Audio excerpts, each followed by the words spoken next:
Hi guys welcome. आज यो धेरै समयपछि मैले यो भिडियो लिएर उपस्थित आएको छु हैन। आज म यो दसैँको बेला नवरात्रिमा यो माको ड्रइङ एक्रेलिक कलरमा ड्रइङ गरिरहेको छु है।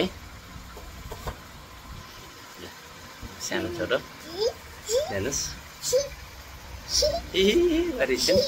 न आए भन काजल आए भन आए भन लाइक सब्सक्राइब गरिदिनु भन। ओके है त। आज म यो भिडियो बनाउँदै यो के अरे पेन्टिङ गर्दै पुरै यो पेन्टिङको बारेमा केही कुरा भनौँ भनेर चाहिँ भिडियो बनाएँ मैले यो हैन। अब यसको चाहिँ भिडियो त मैले बनाएको छैन है, यो फर्स्ट टाइम बनाएको मैले यो ड्रइङ आएको हैन। कस्तो छ यसो हेरेर चाहिँ कमेन्ट गर्नुहोस् है। अनि तपाईहरुलाई पनि यो भिडियो यस्तै अब पेन्टिङहरु बनाउनु मन लाग्छ हैन भने म लर्निङ गर्दैछु, त्यसैमा तपाईहरुलाई पनि सिकाउने छु भन्दै हैन। फर्स्ट अब यो एक्रेलिक कलरबाट मैले यो ड्रइङ गरेको हो हैन, पेन्टिङ गरेको हो। एक्रेलिक कलर यो देख्न सक्नुहुन्छ यो डम्सको एक्रेलिक कलर हैन, यो डम्सको एक्रेलिक कलर हो है। अनि यो कहाँबाट लिगे यही लोकल स्टोरबाट चाहिँ हैन लिएको हैन। अनि यसको प्राइस चाहिँ 350 परेको थियो मलाई हैन। अब त्यसपछि आएर यो क्यानभास सिट हो।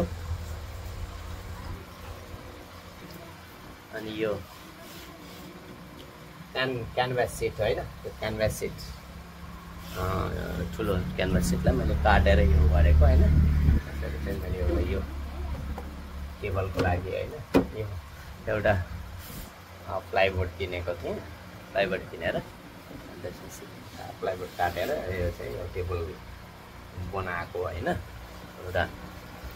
अनि त्यसपछि अब यसको लागि मेनली हैन के चाहिन्छ त भन्दा जस्ट अब एउटा चाहिँ अब यो लिनुस् 350 को हैन।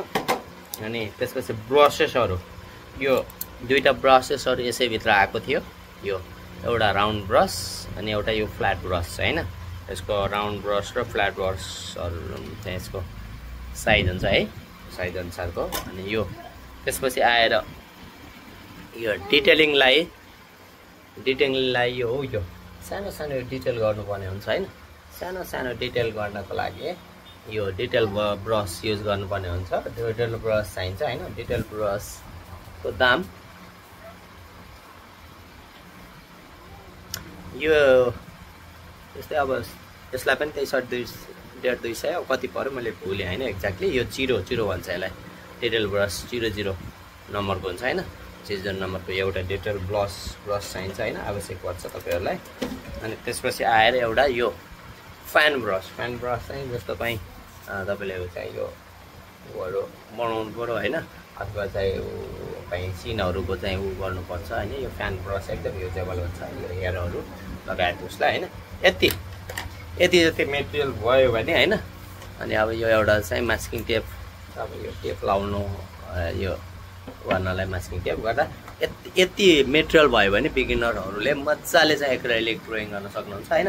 अनि यो एक्रेलिक ड्रइङ गर्दाखेरि कलर मिक्सिङहरु कसरी गर्ने हैन, अनि कसरी ड्रइङ गर्ने भनेर चाहिँ यदि पेन्टिङ कसरी गर्न सकिन्छ भनेर यदि त्यस्तो सिकाउँ अथवा सिक्न चाहनुहुन्छ भने मैले नेक्स्ट भिडियोहरु अपनाउने कोसिस गर्नेछु। अब यो भिडियो मैले अब जस्तो आफैले पनि अब धेरै मैले एक्रेलिक कलरहरु युज नगरेको हुनाले फर्स्ट भएको भएर मैले यसलाई चाहिँ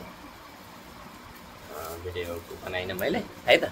नेक्स्ट भिडियो चाहिँ बनाउने छु हैन। यो सर्ट भिडियो हैन लिएर आएको थिएँ है।